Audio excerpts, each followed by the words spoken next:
शांति अंतरिक्षं शांति पृथ्वी शांतिरापः शांतिरोहृदयोः शांति वनस्पतयः शांति विश्वे देवाः शांति ब्रह्म शांति। ओम एकदन्ताय विद्महे वक्रतुण्डाय धीमहि तन्नो दन्ति प्रचोदयात्। हरि ओम तत्पुरुषाय विद्महे महादेवाय धीमहि तन्नो रुद्रः प्रचोदयात्। हरि ओम महालक्ष्मी च विद्महे विष्णुपत्न्यै च धीमहि तन्नो लक्ष्मी प्रचोदयात्। हरि ओम से भरोड़ी राधा रानी लागे महा रानी लागे मने खरो खरो यमुना जियो पानी लागे। रस्सी से भरोड़ी राधा रानी लागे महा रानी लागे मने खरो खरो यमुना जियो पानी लागे।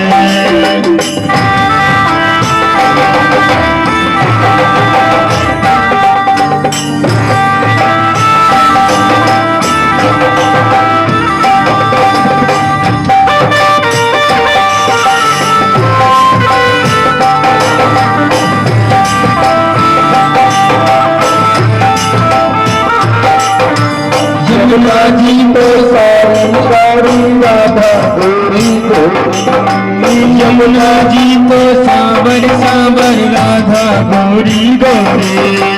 यमुना जी तो काली काली राधा गोरी गोरी।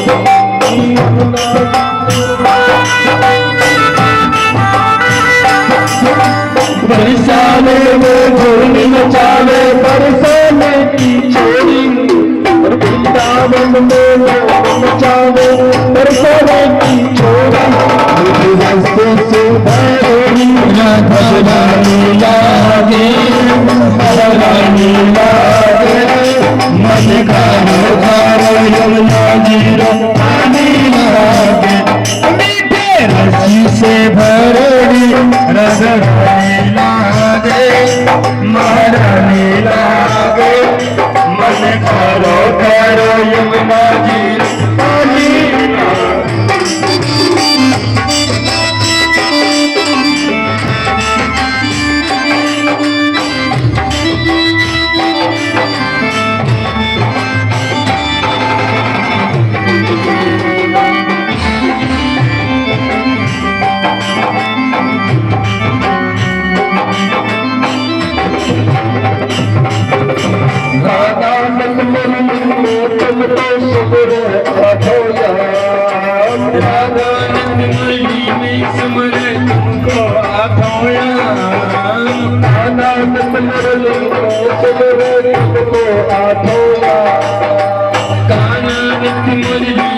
सुमरे तुमको आखोया तेरे दिल में चैन बताना आधोना। तेरे बिन वो चैन न पावे सुन ले आठोया। रजधानी लागे महारानी लागे मन खाने पावे रानी लागे। रस्सी से भरोड़ी माता रानी लागे मन खारो खारो यमुना जीरो पानी लागे।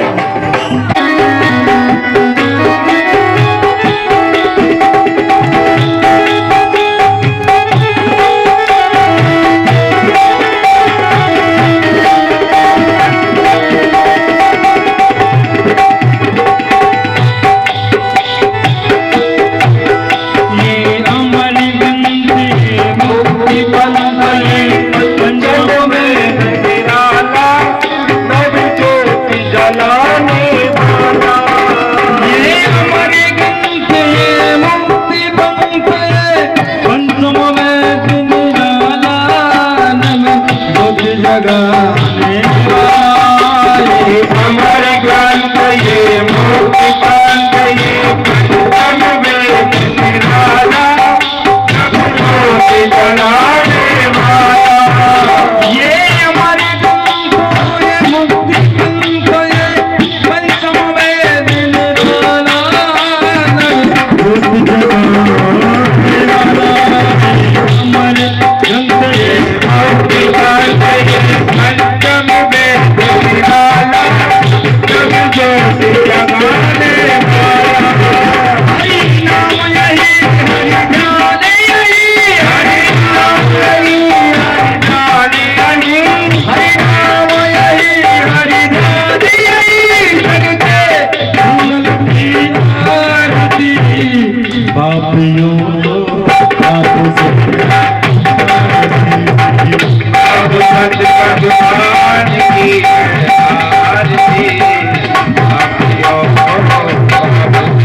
भागवत भगवान की है आरती पापी को से है भागवत भगवान की है आरती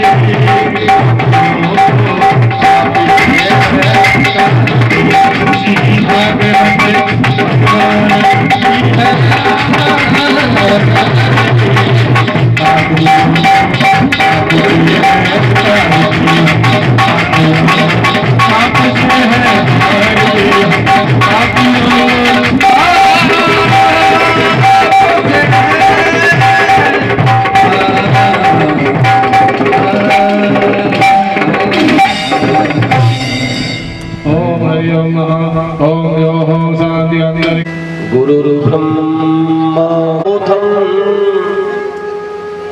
वंदे महापुरुष ते चरणारविंदम कृष्णत्वदीय पद पंकज पंजरान्ते अद्यैवमेव विशतु मानस राजहंसा प्राण प्रयाण समये कपवात पित्तैः कंठा विरोधन विधौ विस्मरणं कुतस्थे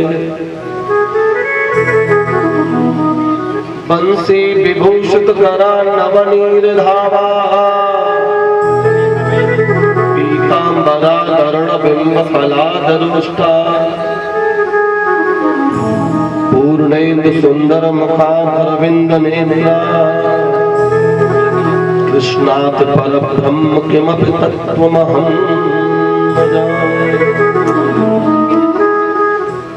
वक्रतुंड महाकाय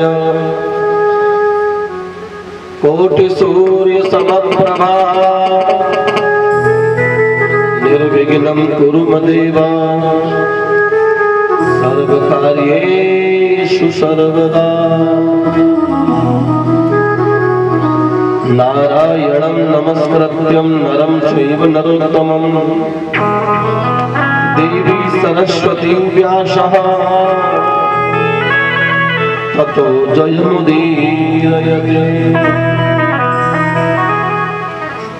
जय जय श्री राधा रमण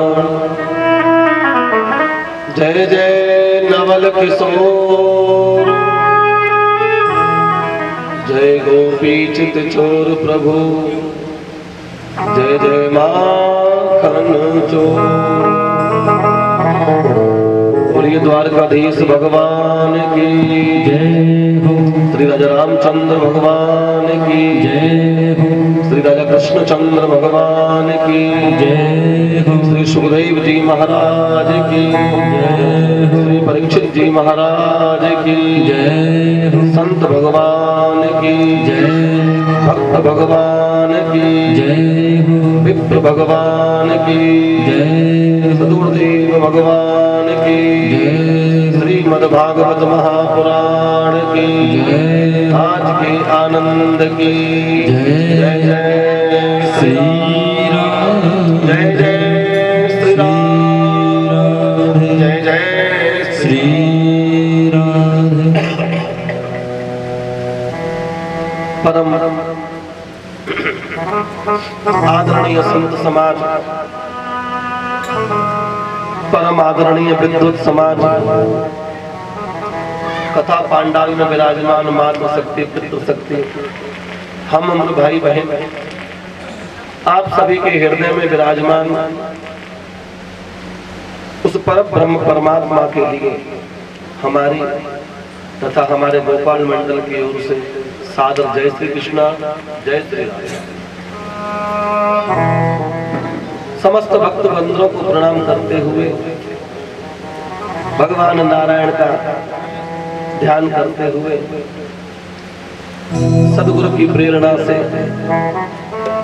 आज कथा का चौथा दिवस भी आ गया। प्रेम से बोलो जय श्री राम। आनंद का समय कब बीत जाता कोई नहीं जानता। यदि हम पर कोई विपत्ति होती है तो सेकंड भी घंटों जैसी लगती है, मिनट सालों जैसी लगती है, साल तो समझ लो जीवन निकल गया। अगर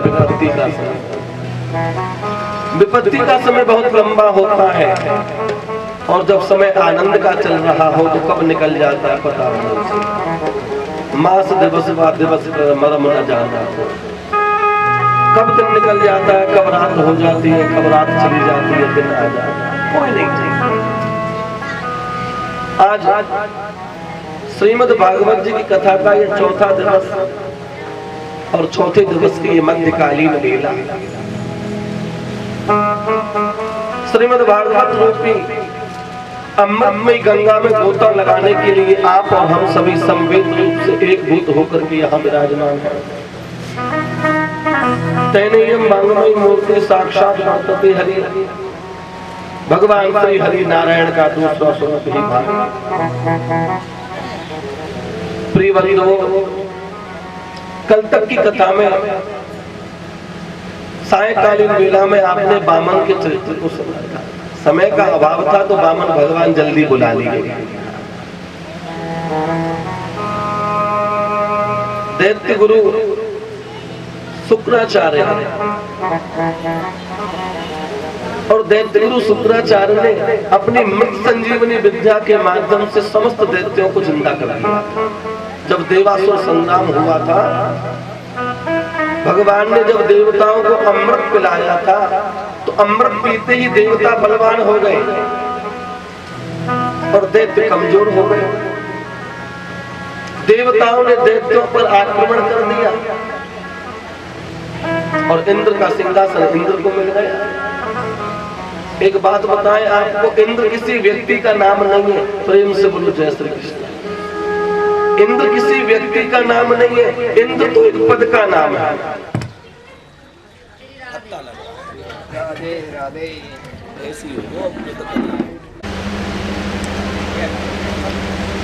दैत्य कमजोर हो गए, मृत्यु को प्राप्त हो गए। दैत्य गुरु शुक्राचार्य ने मृत संजीवनी विद्या के माध्यम से दैत्यों को पुनः जीवन दान दिया। राजा बलि भी जिंदा हो गए। राजा बलि ने कहा कि अब स्वर्ग का सिंहासन हमें कैसे मिले। तो आज दैत्य गुरु शुक्राचार्य जी ने कहा था कि देखो अभी समय अनुकूल नहीं है, अभी समय अनुकूल नहीं है, और जब समय अनुकूल नहीं होता तो हर जगह से घाटा होता है। अभी समय हमारे अनुकूल नहीं है, समय का इंतजार करो। राक्षस दैत्य समय का इंतजार करने लगे। इधर क्या हुआ, एक बार इंद्र ऐरावत पर बैठ करके जा रहा था। इंद्र ऐरावत पर बैठ करके जा रहा था, रास्ते में दुर्वासा मुनि मिल गए। प्रेम से बोलो जैसे ऋषि दुर्वासा। ऋषि दुर्वासा जानते हो? हाँ, बड़े क्रोधी हैं, बहुत बात बात पर क्रोध आ जाता है। और दुर्वासा नाम उनका क्यों है? क्योंकि वो केवल दूब का ही रस पीते हैं। दूब आती है ना गणेश जी पर जो चढ़ती है, दूरवा, उसी दूरवा का रस पीते हैं और भगवान का भजन करते हैं, इसीलिए उनका नाम है दुर्वासा। दुर्वासा ऋषि जा रहे थे, इंद्र ऐरावत पर बैठ करके आ रहा था, तो इंद्र ने दुर्वासा जी को प्रणाम किया। दुर्वासा जी ने प्रसन्न होकर के अपने गले की माला उतार करके इंद्र को दे दी। लो भाई, आशीर्वाद में हम तुमको माला दें। लेकिन आज इंद्र तो अपनी ऐश्वर्य लक्ष्मी के मद में चूर था। जब पैसा आ जाता है ना तो घमंड भी आ जाता है। पद का छोटा भाई है मद। जब पद मिलता है तो मद अपने आप ही आ जाता है। इंद्र ने जो माला दुर्वासा जी ने दी थी इंद्र को प्रसादी में, इंद्र ने वो माला उतार करके हाथी के गले में डाल दी, ऐरावत के गले में डाल। अब हाथी क्या जाने माला क्या होती है। अब ऐरावत ने वो माला अपने गले से उतारी, धरती में फेंकी, पैर रख करके चला गया। इस दृश्य को दुर्वासा जी देख रहे थे। दुर्वासा जी ने कहा, वारे इंद्र, 4 पैसे क्या मिल गए, तू तो संत की प्रसादी का अपमान करके चला गया। श्राप दे दिया कि जिस लक्ष्मी के घमंड में तू इतना बोरा रहा है, वो लक्ष्मी तुझसे दूर हो जा। दुर्वासा ऋषि का श्राप लग गया। इधर तो ऋषि दुर्वासा ने इंद्र को श्राप दिया और उधर दैत्य गुरु शुक्राचार्य ने दैत्यों से कहा अब मौका अच्छा है। क्योंकि अब समय हमारे अनुकूल है, अब समय देवताओं के अनुकूल नहीं रहा, क्योंकि उनको ऋषि दुर्वासा का श्राप लग गया है कि जिस लक्ष्मी का घमंड तुम करते हो वो लक्ष्मी तुमसे कोसों दूर भाग जाए। अब क्या हो, इधर सेना तैयार की गई, राजा बलि के नेतृत्व में समस्त देवताओं ने स्वर्ग पर आक्रमण कर दिया और इंद्र सहित समस्त देवताओं को भगा दिया और राजा बलि सिंहासन को। जो इंद्र बड़ा घमंड करता था स्वर्ग की लक्ष्मी पर, वो उससे दूर हो गई। क्यों? संत की प्रसादी का अपमान किया। समय बीतता गया, इंद्र ने कहा, जय श्री कृष्ण, राजा बलि बोले दैत्य गुरु शुक्राचार्य जी से, अब ये सिंहासन जीवन भर मेरा बना रहे, ऐसा उपाय करो। अब इस सिंहासन पर तो मैं बैठ गया, लेकिन अब ये सिंहासन जीवन भर मेरे ही पास रहे, ऐसा क्या उपाय है? शुक्राचार्य जी बोले एक ही उपाय है, 100 यज्ञ पूरे करो। 100 यज्ञ, जो व्यक्ति जीवन में 100 यज्ञ पूरे करता है इंद्र का सिंहासन उसे मिल जाता है। राजा बलि ने कहा इसमें चिंता की क्या बात है, तैयारी करो यज्ञ की। इधर नर्मदा नदी के किनारे पर राजा बलि यज्ञ का आयोजन करने लगे। पहला यज्ञ हुआ, दूसरा, तीसरा, चौथा, 100 यज्ञ करने। इधर यज्ञ हो रहे हैं, उधर देवता अपनी माता के पास में आए। देवताओं की माता का नाम है अदिति और दैत्यों की माता का नाम था दिति। अदिति माता के पास में देवता पधारे, रोने लगे। माता बोले क्या मामला है? देवताओं ने अधोपांत सारी घटना सुना दी। क्या करें माता, हमारी दूसरी मौसी के जो बेटे हैं ना दैत्य, आज वो सिंहासन को भोगते हैं। हमारा भाग भी हमको नहीं मिल पाता और जब कभी मिल भी जाते हैं तो हमको पीटते हैं। क्या करें? देवताओं ने कहा कि भगवान से कुछ ऐसा उपाय करवाओ जिससे सिंहासन हमको दोबारा मिले। अदिति माता ने कश्यप जी महाराज से कहा, देखिए हमारे बेटे बड़े दुखी हैं। कश्यप जी बोले क्या करें, समय उनके अनुकूल नहीं है, लेकिन कुछ उपाय तो कर सकते हैं जिससे हमारे बेटों को उनका भाग मिल जाए, सिंहासन मिले। कश्यप जी महाराज ने अदिति से कहा कि देखो उनके गुरु की उनके ऊपर इस समय विशेष कृपा है, तो जब गुरु मेहरबान को चेला पहलवान, हम भी कुछ नहीं कर सकते। अदिति माता बोली तो कौन करेगा? कश्यप जी महाराज ने कहा कि अगर स्वयं भगवान चाहे तो कल्याण हो सकता। अब भगवान कैसे आए? कश्यप जी महाराज ने विधि बता दी कि तुम पयो पयो, केवल दूध पी करके भगवान का भजन करो, केवल और केवल पय पान करो। केवल दूध पियो, न जल पीना, न अन्न खाना, न नमक खाना, केवल और केवल दूध पीना। पयोव्रत कीजिए और भगवान नारायण की पूजा कीजिए। अदिति मैया ने बड़े विधि विधान से पयोव्रत किया, भगवान प्रसन्न हो गए। भगवान ने कहा मांगिए, क्या मांगना चाहती है? अदिति मैया बोली मैं अपने लिए कुछ नहीं मांगना चाहती, देवता कष्ट में है, तो देवताओं के कल्याण के लिए आप पधारे। भगवान बोले तथास्तु, चिंता मत, हम आए। माता को ऐसा आभास हुआ कि गर्भ में कोई है, गर्भ में कोई है, लेकिन भगवान तो कभी गर्भ में आते ही नहीं है, क्योंकि गर्भ से जिसका जन्म होता है उसकी मृत्यु हो जाती है। प्रेम से बोलो जय श्री कृष्ण। और भगवान कभी गर्भ में नहीं आते, इसलिए भगवान की कभी मृत्यु नहीं होती। भगवान प्रकट होते हैं और लीला करके अंतर ध्यान हो जाता है। तो आज महीना आ गया भादौ का महीना, और भादौ के महीना की शुक्ल पक्ष की द्वादशी तिथि है। और देखो भादौ का महीना ऐसा लगता है भगवान को ज्यादा प्रिय है। भादौ के महीना में वामन भगवान आए, भादौ के महीना में श्याम सुंदर आए, भादौ के महीना में राधा रानी आई। भादौ का महीना कुछ ज्यादा प्रिय है। भादौ के महीना की शुक्ल पक्ष की तिथि द्वादशी और श्रवण नक्षत्र में और अभिजीत मुहूर्त में ठीक दोपहर के 12 बजे भगवान का प्राकट्य हो गया। बोलो वामन भगवान की जय हो। भगवान का क्या करते हो? भगवान कैसे आए? बामन अंगुल के भगवान है।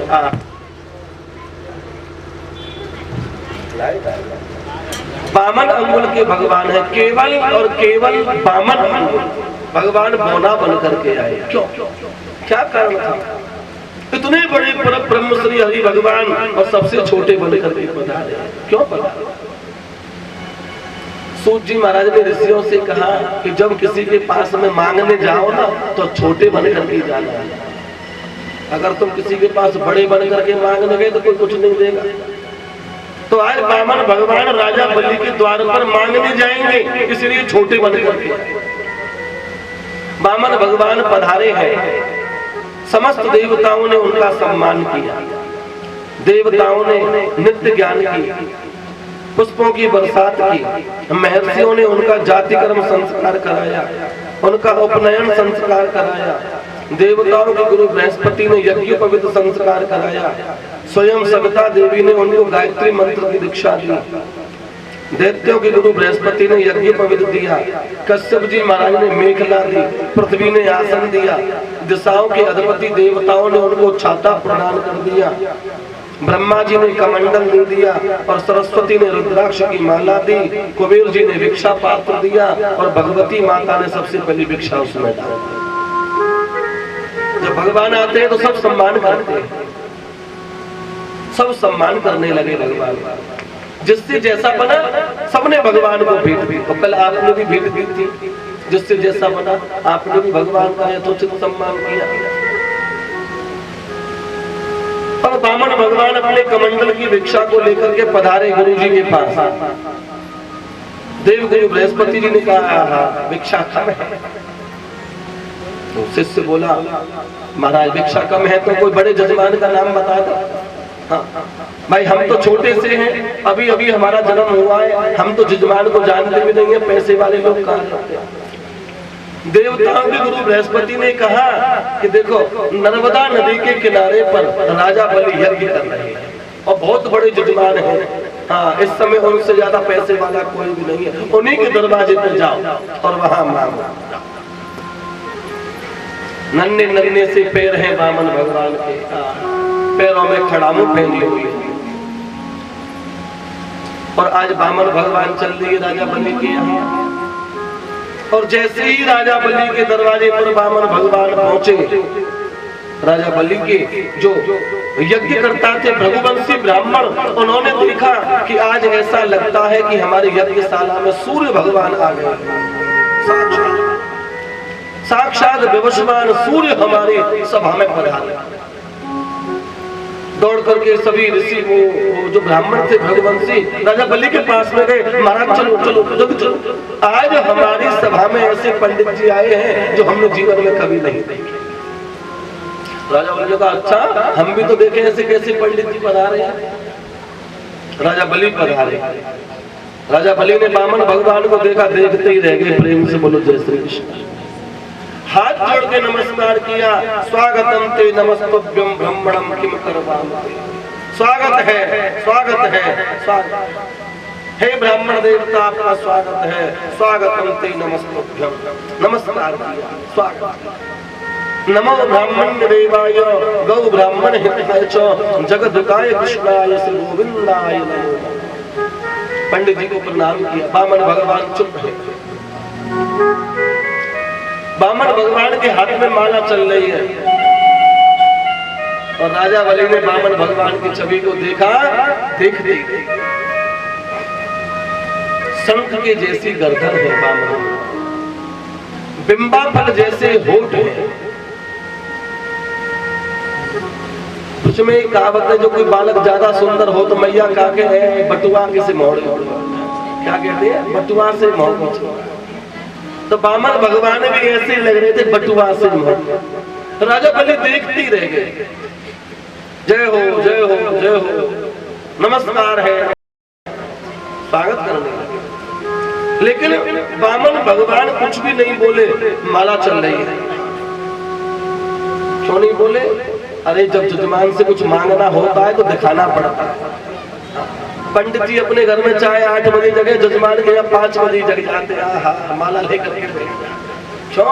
जजमान से कुछ लेना है ना, अब लेना है तो थोड़ा दिखाना भी पड़ता है, नहीं बिना दिखाए कौन देता है, कोई नहीं देता। सो आज क्या हुआ, वामन भगवान शांत चित्त से माला जपते हैं। राजा बलि कहते हैं आज मैं और मेरा कुल पवित्र हो गया, आज मैं और मेरा कुल धन्य हो गया जो हमारे कुल में आप पधारे। इतने में ही जो भृगुवंशी ब्राह्मण थे ना, वो बोले महाराज थोड़ा रुक जाओ, अभी पंडित जी भजन कर रहे हैं। और जब माला करते हैं तो बोलते नहीं है, माला करते समय बोलते नहीं है, ऐसा माला का नियम है। तो वामन भगवान तो पूरे नियम कानून से जब चल रहा था, बोले कैसे? और आज के जमाने में अम्मा जी माला लेके बैठ जाए, एक माला करें, अरे ओ बहू देखियो दरवाजे पे कौन आयो, दूसरी माला जब भी बहू देखियो रसोई में दूध तो नहीं निकल जाएगा। बस हाथ में माला चल रही है और दिमाग दुनिया में घूम रहा है, क्या माला है? ऐसा लिखा हुआ है कि जब करते समय, जब हम माला करते हैं तो जब तक सुमेरु नहीं आ जाए जब तक बोलना नहीं चाहिए, माला पूरी नहीं हो जब तक बोले नहीं। और यदि बोल गया बीच में तो माला फिर शुरू से शुरू की जाती है। ऐसी कंडीशन है। हम लोग जो है बेड़ो चाल है, दिखावा करते हैं, दिखावा। गिरिराज बाबा की परिक्रमा लगाने जाएंगे और पैरों में चप्पल है और हाथ में माला जोड़ी है, चल रहे हैं साथ में यात्रा। माला का तो एक भी नाम नहीं लेते भगवान का, माला हाथ में जरूर चलती है और एक हाथ से कोल्ड ड्रिंक पी रहे हैं, एक हाथ से चाय चल रही है, मन करे जहाँ बैठे, मन करे जहाँ खाने लगे, माला। अरे भगत जी माला नहीं छूटेगी, ऐसे हम लोग बदलते। अब फिर कहते हैं फल नहीं मिलता, फल मिलेगा। आप लोग दुकान से एक बहुत बड़े शोरूम पे गए, शोरूम वाले ने एक बहुत बड़ा बोर्ड लगा रखा था, उस पर लिखा था धमाका, और गाड़ी छप रही थी स्कॉर्पियो कि यदि इस दुकान से सामान खरीदोगे तो गाड़ी निकलेगी इनाम में। तो उस इनाम के लोभ में, उस गाड़ी के लोभ में हजारों लोगों ने सामान खरीदा दुकान से, लेकिन गाड़ी किसी की नहीं निकली। क्यों?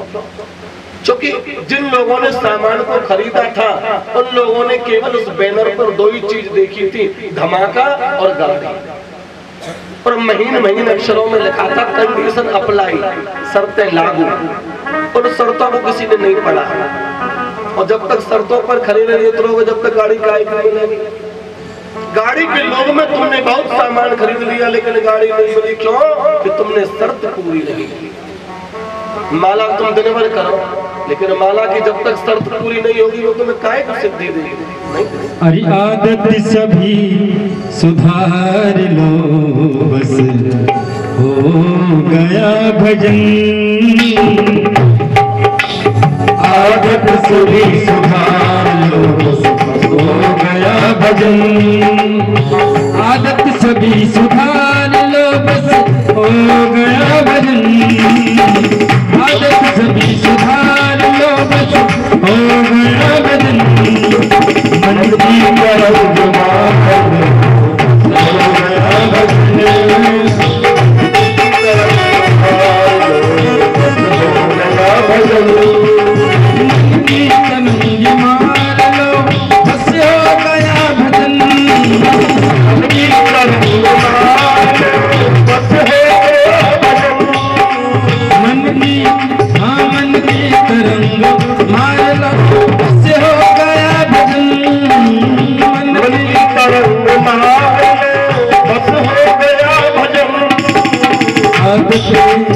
आदत सभी सुधार लो, हो गया भजन। आदत पूरी सुधार लो, बस हो गया भजन।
कोई तुम्हें बुरा करे सुनकर करो क्षमा, कोई तुम्हें बुरा करे सुनको करो क्षमा, कोई तुम्हें बुरा कहे सुनकर करो क्षमा, कोई तुम्हें बुरा कहे सुनकर करो क्षमा, कोई तुम्हें बुरा कहे सुनकर करो क्षमा, कोई तुम्हें बुरा कहे सुनकर करो क्षमा। वाणी के सर संभाल लो, वाणी के सर संभाल लो, बस हो गया भजन, आदत से ही सुधार लो, बस हो गया भजन।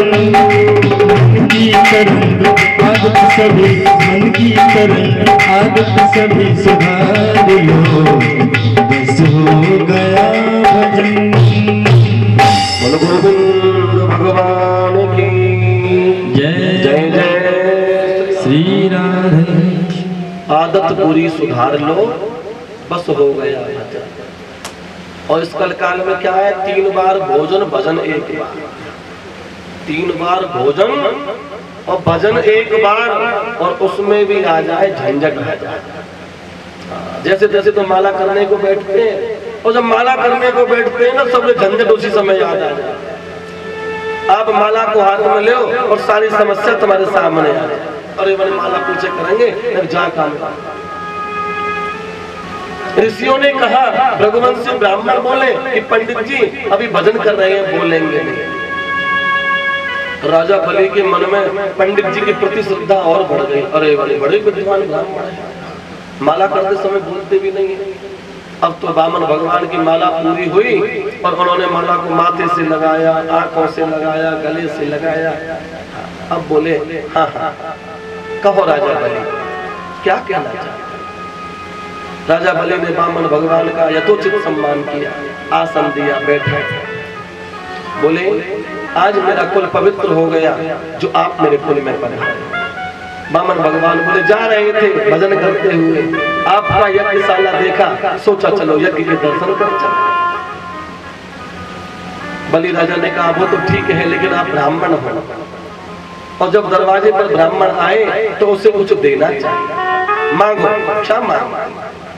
हे ब्राह्मण देवता, आप जो मांगोगे मैं तुम्हें दूंगा। हाँ, मांगिए। वामन भगवान बोले हम मांगते नहीं, हम मांगते। मांगत मांगत मान घटे। मांगे काहे? और किसके लिए मांगे? हमारी सुविधा की सारी चीजें हमारे पास है? धूप लगे तो छाता है, और भूख लगती है तो भिक्षांदेही कमंडल है, मांग के खा लेते हैं। भजन करने के लिए माला है, रहने को इतनी सारी धरती पड़ी हुई है, मन करता है वहीं पे रह जाते हैं। हाँ, मांगना नहीं, मांगना तो आता ही नहीं।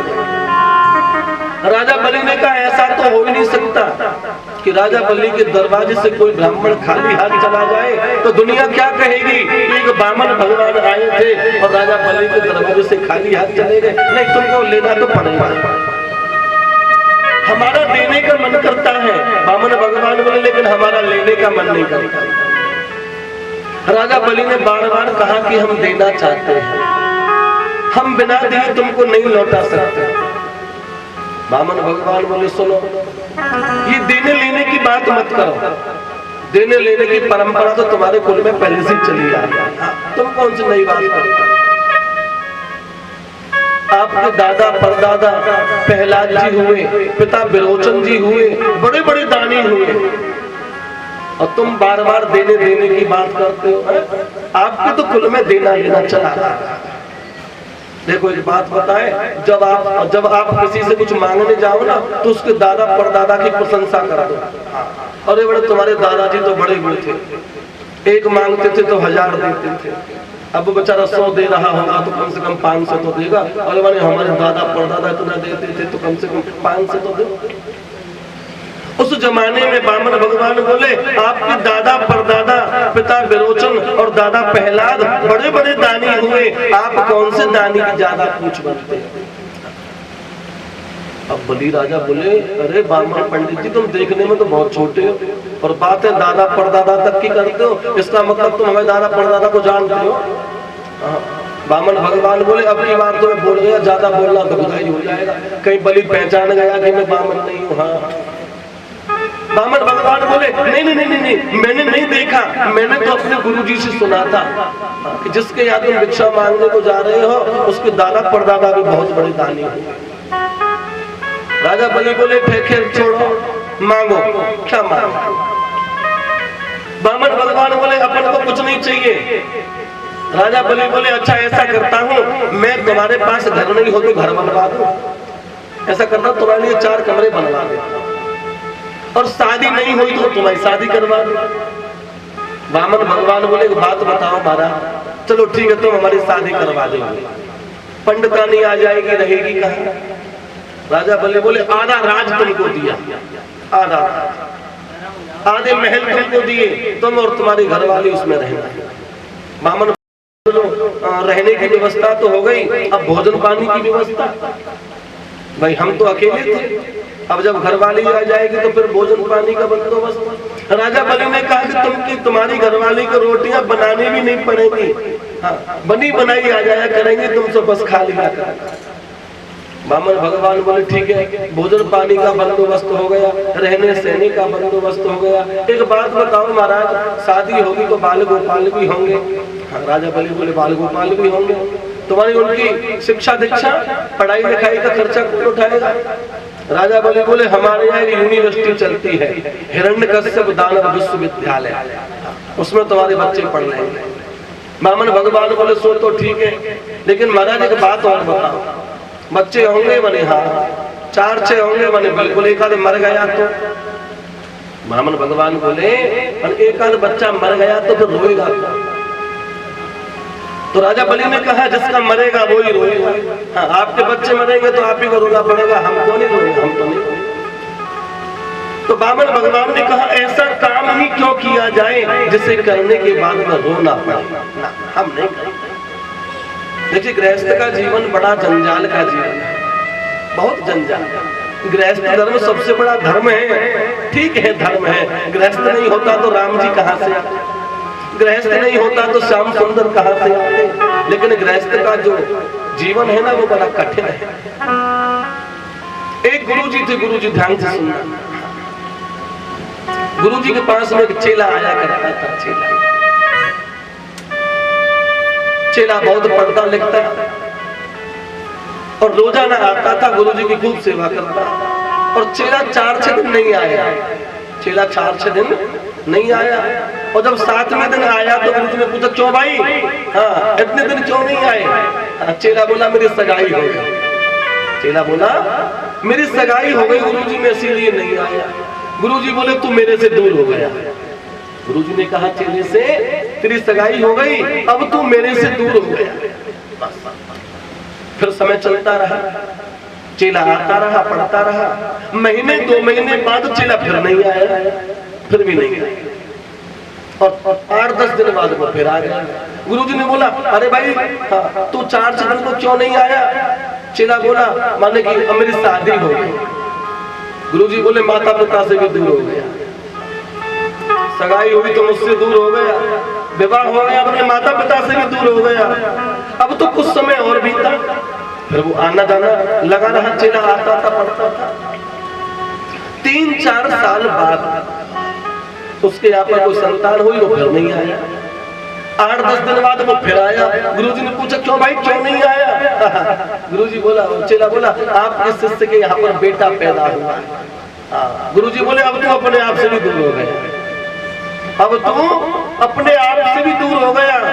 चेला बोला गुरुजी जाना ने क्या क्या कहते हैं, सगाई हुई थी तो गुरुजी से दूर हो गया, विवाह हो गया माता पिता से दूर हो गया, बेटा हो गया अपने आप से भी दूर हो गया, समय चलता रहा। चेला बोलता गुरुजी थोड़ा विस्तार से बताओ कि तुम कहना क्या चाहते हो? गुरुजी बोले समय आने वाला सब बता दो, समय आने। एक दिन चेले ने जबरदस्ती पैर पकड़ लिए गुरुजी के, बोले आज तो तुम बताओ कि बात क्या। गुरुजी ने कहा देखो तुमको हमारे पास आते साथे 10 साल हो गए और तुमने योग विद्या तो सीखी ली है। चेला बोला हाँ महाराज मैंने योग विद्या तो सीख ली है। तो तुम सांस को रोकना तो जानते हो? चेला बोला बिल्कुल जानता हूँ। योग विद्या माने सांस रुक जाती है। अगर बाहर का कोई व्यक्ति देखे तो सांस ही नहीं है और अंदर अंदर सांस चलती रहती है, इसी को योग विद्या कहते हैं। 10-10 घंटे व्यक्ति बिना सांस लिए रह जाए, वो योग विद्या। चीनी ने कहा वो विद्या तो मैंने सीख ली। तो गुरुजी ने कहा ठीक है, घर जाकर के योग विद्या को खींच लेना और बस सो जाना, पीछे से मैं आ जाऊंगा, फिर देखना नजारा क्या होगा। अब वो चेला घर पे आया और उसने सांस को खींच लिया, प्राणायाम को अपना लिया और वहीं पर लेट गया। 1 घंटे सांस नहीं आई, 2 घंटे नहीं आई, 3 घंटे नहीं आई, घर में हाहाकार हो गई। बड़े बेटा तो गया, बेटा तो ये तो गया। माता पिता रोने लगे, घरवाली रोने लगी, बेटा रोने लगा, पिताजी नहीं रहे, पिताजी नहीं रहे, क्या करें। बड़े बड़े वैद्यों को बुलाया गया, लेकिन किसी वैद पर कोई उपचार नहीं। उपचार बीमारी हो तो उपचार हो, लेकिन बेटा तो श्वास को खींच करके रोका। अब सब उसको ले जाने की तैयारी करने लगे। पिताजी बोले यदि गुरुजी को भी तो बुलाए लो। हाँ, जिस गुरु की यहाँ जिसने विद्या अध्ययन की है उस गुरुजी को बुलाओ, अंतिम समय में शायद वही कुछ भला कर सके। और गुरुजी ऐसे मौके पर काम आते हैं। हाँ, बढ़िया समय में गुरुजी को कोई नहीं बुलाता, जब विपत्ति पड़ती है जब गुरुजी याद आते हैं। कोई दौड़ करके गया, अरे मैंने गुरुजी चलो तुम्हारे चेला के प्राण गए। हाँ, गुरुजी तो सब जानते। गुरुजी आए, चेले को देखा, ओहो। घर वालों से गुरुजी बोले ऐसा लगता है गया। घर वाले बोले महाराज आप तो बड़े विद्वान हैं, ऐसा कोई युक्ति करें कि ये ठीक हो जाए। गुरुजी बोले ठीक है देखता हूँ, ऐसा करो 1 किलो दूध लाओ, दूध लाओ और चीनी मिलाओ, इसमें चीनी मिलाओ। घर वाले जल्दी से दूध लाए, उसमें चीनी मिलाई। अब गुरुजी ने वो दूध का कटोरा लिया और उस शिष्य के ऊपर से 8-10 बार ऐसे घुमा दिया। हाँ, घर वाले सोच रहे हैं हाँ गुरुजी कुछ जादू कर चमत्कार। पड़ोसी पड़ोसी भी इकट्ठे हो गए। गुरुजी ने वो कटोरा 8-10 बार घुमाया और घुमा करके रख दिया और गुरुजी बोले घर वालों से देखो बच जाएगा, मरने नहीं दूंगा अपने चेले को, बच जाएगा, लेकिन इस दूध को कोई पी ले बस वो मर जाएगा। पिताजी से बोले गुरुजी क्यों भाई, तुम्हारा तो बेटा है, पी लो दूध को, पी लो बेटा बच जाएगा। हाँ, पिताजी बोले प्रारब्ध से क्यों छेड़छाड़ करते हो भाई, जिसकी जितनी सांस थी उसकी पूरी हो गई, तब हमारी हमको भी तो जाना है। हाँ, कुछ दिन का जीवन और है, कोई बात नहीं। पिताजी ने मना कर दिया दूध पीने से। गुरुजी ने माता जी से कहा तुम तो माता जी हो, 9 महीने पेट में रखा था, ये दूध पी लो। माता जी बोली दूध को तो मैं पी लूं, लेकिन मेरा धर्म चला जाएगा। क्यों? मैं चली जाऊंगी तो उनकी सेवा कौन करेगा, पति की। मैं तो नहीं पीऊंगी। गुरुजी घरवाली के पास में गई दूध को लेकर के, हैं तुम्हारे तो परमेश्वर थे, दूध पी लो। वो बोले मेरा भी क्या। अब चलो भाई, प्रारब्ध में इतना ही सुख लिखा था इनका, हम तो अपने मैया पिताजी के घर पे रह लेंगे, चलो ये गए, कोई बात। सबने मना कर दिया। अड़ोसी पड़ोसियों से गुरुजी बोले माने तुम भी कोई इच्छा रखते हो। अड़ोसी पड़ोसी बोले घर वाले ही नहीं मरने को तैयार, तो हमें काहे की चिंता, हम भी नहीं पीते। गुरुजी बोले हम भी जाए। हाँ, सब एक ही स्वर में बोल रहे हाँ महाराज, इससे बढ़िया क्या है, तुम पी जाओ, तुम्हारे आगे पीछे तो रोने वाला भी कोई नहीं है, पी जाओ पी जाओ। और जो तुम्हारा क्रियाक्रम होगा ना उसको बड़े धूमधाम से हम कर देंगे, इस दूध को तुम पी जाओ।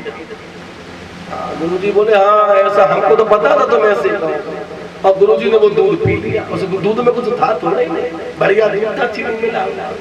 गुरुजी ने उस दूध को पी लिया। चेले से कहा है जाग जा, देख लिया संसार सागर। आगे बात समझ में, जब तेरी सगाई हुई थी तो मैंने तुझसे कहा था कि तुम मुझसे दूर हो गया। क्यों? कि सगाई होते ही तेरा मन तेरी घरवाली में लग गया, फिर गुरुजी से तेरा जो लगाव था वो कम हो। सगाई होते ही तो मुझसे दूर हो गया, पर विवाह होते ही तो माता पिता से दूर हो गया। क्यों? विवाह नहीं हुआ था तो माता पिता की सेवा करता था, और विवाह हो गया तो माता पिता से ध्यान कम हो गया, पत्नी पर। और बेटा हुआ तो मैंने तुझसे कहा था कि तू अपने आप से भी दूर हो गया। जब बेटा होता है ना तो व्यक्ति अपने आप से भी दूर हो जाता है, कुछ खाने की सोचता है, अरे वाले मैं क्या खाऊं, बेटे को ही ले जाए। पिता कपड़ा बनवाने की सोचता, अरे वाले बन गए, इनसे काम चला लेंगे, बेटे के लिए ले चलते हैं। बेटा होते ही व्यक्ति अपने आप से दूर हो जाता है, शादी होते ही माता पिता से दूर हो जाता है, और सगाई होते ही गुरुजनों से दूर हो जाता है। ये संसार सागर है। वामन भगवान बोले ऐसे संसार सागर में हमें नहीं पड़ता, ऐसे चौके हैं। राजा बलि ने कहा चलो ठीक है, वो आपकी इच्छा है, लेकिन मैं तुझे देना चाहता, मैं बिना दिए आपको नहीं लौटाऊंगा।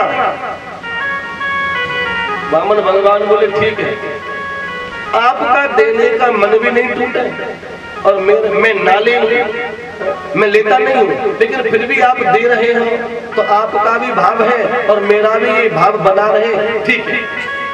आप हमें केवल 3 पग भूमि, वामन भगवान बोले केवल 3 पग भूमि हम आपसे मांगते। और सुनो, हाँ वो 3 पग भी हम अपने पैरों से नापेंगे, छोटे तो तुम्हारे पैरों से नहीं नापेंगे। राजा बलि बोले रहे बामन के बामन, मांगना भी नहीं आता, बामन को मांगना नहीं आता। ब्राह्मण तो एक हाथ से लेता है और दोनों हाथों से देता है। प्रेम से बोलो जय श्री कृष्ण, जोर से बोलो। ब्राह्मण एक हाथ से लेता है और दोनों हाथों से देता है, इसीलिए देवता कहा। देवता माने जो देने वाला है उसे ही देवता कहते हैं। वामन भगवान बोले अपने पैरों से नापेंगे। संकल्प बोलो, संकल्प बोलो। संकल्प के लिए राजा बलि ने जल मंगाया, अंदर से गंगा सागर में गंगा जल आया। राजा बलि संकल्प बोलने ही जा रहे थे कि इतने में गुरुजी आ गए। गुरुजी कौन? शुक्राचार्य। शुक्राचार्य जी ने देखा कि बहुत देर हो गई इस पंडित जी से बात करते करते, राजा को मामला क्या मामला। अब क्या हुआ कि वामन भगवान बोले हाँ जल्दी से संकल्प बोलो, जल लो हाथ में। इतने में गुरुजी आ गए और गुरुजी ने वामन भगवान को देखा तो पहचान गए, पहचान। और राजा बलि से बोले ये कोई बामन नहीं है, हाँ ये 56 है, 56, हाँ तेरा सब कुछ ले जाएगा। राजा बलि ने कहा इसका मतलब माने ये साक्षात भगवान है जो तुम्हारे दरवाजे पर खड़े हुए हैं, ये बैकुंठ में रहने वाले चतुर्भुज भगवान है। राजा बलि ने कहा आज तो मेरे दोनों हाथों में लड्डू है, आज मेरे दोनों हाथों में लड्डू हैं। यदि ये कोई साधारण ब्राह्मण हुआ तो 3 पग ही भूमि नापेगा, इससे ज्यादा नहीं नापेगा। और यदि ये साक्षात भगवान है तो आज नहीं तो कल, और कल नहीं तो परसों, ये एक ना एक दिन इन्हीं का तो हो जाएगा, ये सब इन्हीं का। तो आज जब स्वयं भगवान ही मेरे दरवाजे पर आए हैं तो ऐसा मौका मैं अपने हाथ से नहीं जाऊंगा। और देखो गुरुजी के सामने जब कोई चेले को दूसरा पंडित ठग के ले जाए ना तो गुरुजी को बड़ा दुख होता, अरे माने हमारे चेला को दूसरों कैसे ले जाता, ये जजमान तो हमारा था, दूसरे पंडित जी के चक्कर में कैसे फंस गए। शुक्राचार्य जी को बड़ा दुख हुआ। शुक्राचार्य जी ने देखो प्रत्येक व्यक्ति की 2 आंखें होती हैं, प्रेम से बोलो जय श्री कृष्ण। एक आंख होती है वैराग्य की और एक आंख होती है ज्ञान की। एक आंख ज्ञान की और एक आंख वैराग्य। तो शुक्राचार्य जी का ज्ञान, एक ही निगाह में भगवान को पहचान लिया कि ये भगवान है। ज्ञान की आंख तो टकाटक काम कर रही थी, लेकिन वैराग्य वाली आंख में मोतिया भिन्न हो गया। शुक्राचार्य जी की वैराग्य वाली आंख पर पर्दा पड़ा था और ज्ञान की आंख तो चकाचक। राजा बलि ने गंगा सागर से जल लिया, संकल्प बोलने लगे। इतने में शुक्राचार्य जी गंगा सागर की टोटी में बैठे। अरे पानी बाहर आएगा नहीं तो संकल्प बोलेगा। अब पानी नहीं आवे बाहर, वामन भगवान बोले क्या मामला है। राजा बलि बोले अरे मैंने जल नहीं आ रहा। हाँ, वामन भगवान बोले आएगा भी नहीं। बोले क्यों? अरे मैंने गंगा सागर पुराना है, इसकी टोटी में काई लग गई होगी, लाओ साफ कर देता। वामन भगवान ने अपनी आसन में से कुसा को निकाला और उसकी टूटी में छोड़ दिया। और जैसे ही वो टूटी में अंदर गई कुसा, और शुक्राचार्य की एक आंख फूट गई। कौन सी आंख फूट गई? ज्ञान की आंख तो सही सलामत रही जिसने भगवान को पहचान लिया, लेकिन जिस आंख में वैराग्य था, रागों में पड़ रहे थे शुक्राचार्य, वो आंख भगवान ने फोड़ दी। और आंख जैसी फूट गई ऐसा कहते हैं कोई शुक्राचार्य जी बाहर आए। अरे मैंने अभी भी मत दे, कुछ नहीं बिगड़ा, मेरी तो आंख फूट गई लेकिन तू अपना सब कुछ बचा। सूत जी महाराज ने ऋषियों से कहा, लेत है कोई देत है कोई, और शुक्र ने आंख प्रथा में।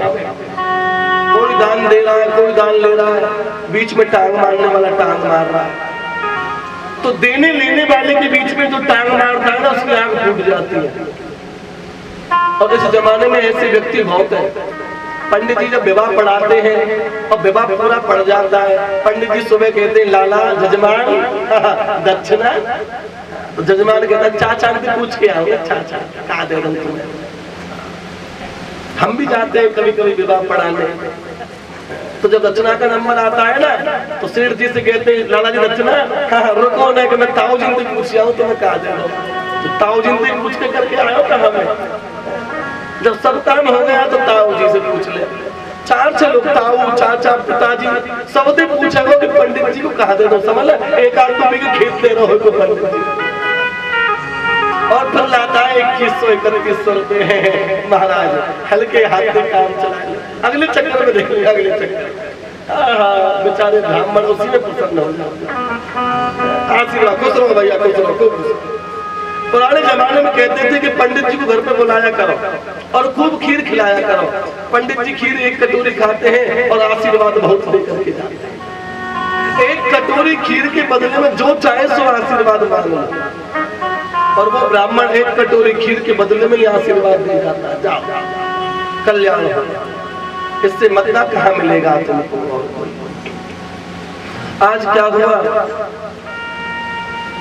शुक्राचार्य जी ने कहा मना कर दे, झूठ बोल दे, हाँ कि तेरे हमारे बीच में कोई बातें नहीं, कुछ नहीं देना तुझे। राजा बलि ने कहा, गुरुजी से चेले को झूठ बोलने की शिक्षा देते हो? हाँ, गुरुजी बोले 4 जगह ऐसी होती है झूठ बोलने का पाप नहीं लगता। कौन कौन सी? स्त्री नर्म विवाहिष्या व्यर्थते प्राण संकटे, गौ ब्राह्मण रक्षार्थ नान्नति स्मृति स्थिति। अर्थात स्त्री और पुरुष के विवाह में यदि झूठ बोली जाए तो उसका पाप नहीं लगता। प्रेम से बोलो जय श्री कृष्ण, जोर से बोलो। एक बात बताए, आज तक बिना झूठ के एक भी विवाह हुआ ही नहीं। प्रेम से बोलो जय श्री कृष्ण। अगर एक आध विवाह बिना झूठ के हुआ हो तो बताओ। बिचौलिया छोरा वाले की बहुत लंबी लंबी बताओ। एक मकान गंगापुर में भी है, एक मकान सवाई माधोपुर में भी है, 2 बीघा खेत भी है, गाड़ी घोड़ा सब है, पीछे पतों पर ही कचूना है। विवाह हो गया, बस एक बार विवाह होना चाहिए, पीछे से कचू होगा। तो स्त्री और पुरुष की विवाह कराते समय यदि झूठ बोलना पड़ जाए तो झूठ बोलने का पाप नहीं, क्योंकि बिना झूठ के कोई विवाह होता ही नहीं।